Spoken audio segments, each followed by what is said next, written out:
Ya, bismillahirrahmanirrahim. Assalamualaikum warahmatullahi wabarakatuh.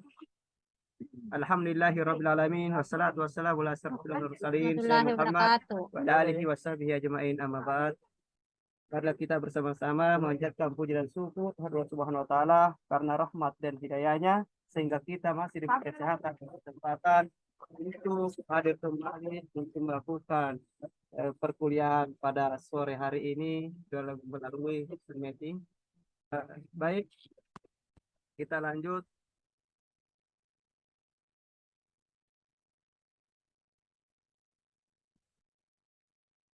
Jadi judul untuk kelompok 1 yaitu hakikat dan strategi perubahan sosial dan beranggotakan 4 orang, yaitu saya sendiri Arisman, dan kedua Ardiansa dan Suryati dan Rahmawati. Untuk materi pertama yaitu saya sendiri yang menyampaikan, saya sendiri itu Arisman. Pertama yaitu pendahuluan latar belakang perubahan sosial telah membawa masyarakat memasuki era revolusi industri generasi 4.0 yang ditandai dengan meningkatnya konektivitas, interaksi, serta perkembangan sistem digital, kecerdasan artifisial, dan virtual. Perubahan sosial adalah proses terjadinya perubahan struktur dan fungsi suatu sistem sosial. Perubahan tersebut terjadi sebagai akibat masuknya ide-ide pembaruan yang diadopsi oleh para anggota sistem sosial yang bersangkutan. Kemudian rumusan masalah, yang pertama, bagaimana konsep perubahan sosial? Dan yang kedua, bagaimanakah tipe perubahan sosial? Dan yang ketiga, bagaimanakah implikasi revolusi industri 4.0 dalam inovasi pendidikan?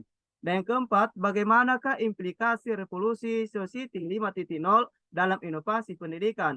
Dan yang kelima, bagaimanakah teori generasi dalam pengembangan inovasi pendidikan? Dan tujuan untuk mengetahui dan memahami lebih dalam tentang konsep dan tipe perubahan sosial serta implikasi revolusi industri 4.0 dan society 5.0 dalam inovasi pendidikan dan juga teori generasi dalam pengembangan inovasi pendidikan. Kemudian, konsep perubahan sosial. Perubahan sosial adalah proses terjadinya perubahan struktur dan fungsi suatu sistem sosial. Perubahan tersebut terjadi sebagai akibat masuknya ide-ide pembaruan yang diadopsi oleh para anggota sistem sosial yang bersangkutan. Kornblum berusaha memberikan pengertian tentang perubahan sosial. Ruang lingkup perubahan sosial ini meliputi unsur-unsur kebudayaan, baik yang material maupun imaterial. Sela Semarjan menyatakan bahwa perubahan sosial adalah segala perubahan di lembaga-lembaga kemasyarakatan dalam suatu masyarakat.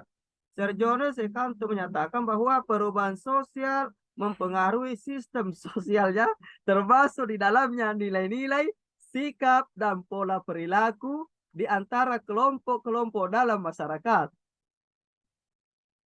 Proses perubahan sosial biasa terdiri atas 3 tahap, yaitu yang pertama invensi, yaitu proses penciptaan dan pengembangan ide-ide baru. Yang kedua difusi, yaitu proses pengkomunikasian ide-ide baru itu dalam sistem sosial.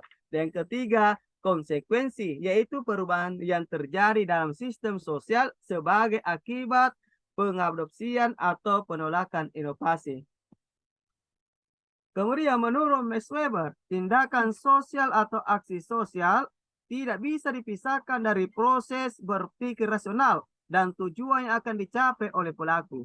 Tindakan sosial dapat dipisahkan menjadi 4 macam tindakan menurut motifnya. Yang pertama, tindakan untuk mencapai satu tujuan tertentu. Dan yang kedua, tindakan berdasarkan adanya satu nilai tertentu. Dan ketiga, tindakan emosional. Dan keempat, tindakan yang didasarkan pada adat, kebiasaan, atau tradisi.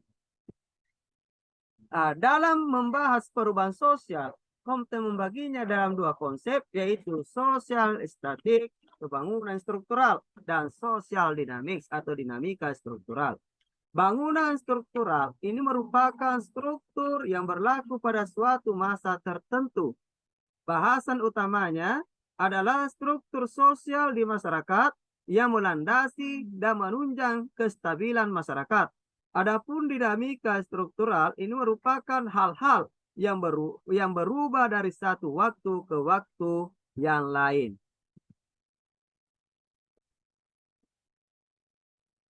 Nah, perubahan pada bangunan struktural atau dinamika struktural ini merupakan bagian yang saling berkaitan dan tidak dapat dipisahkan.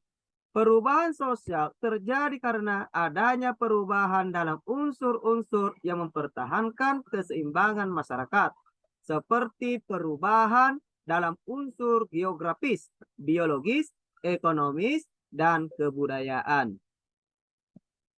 Nah, perubahan sosial masyarakat, karena perubahan sosial ini merupakan bentuk intervensi sosial yang memberi pengaruh kepada klien atau sistem klien yang tidak terlepas dari upaya melakukan perubahan berencana.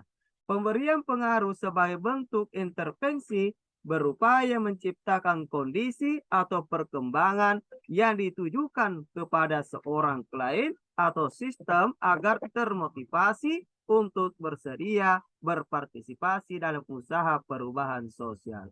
Ya, terima kasih.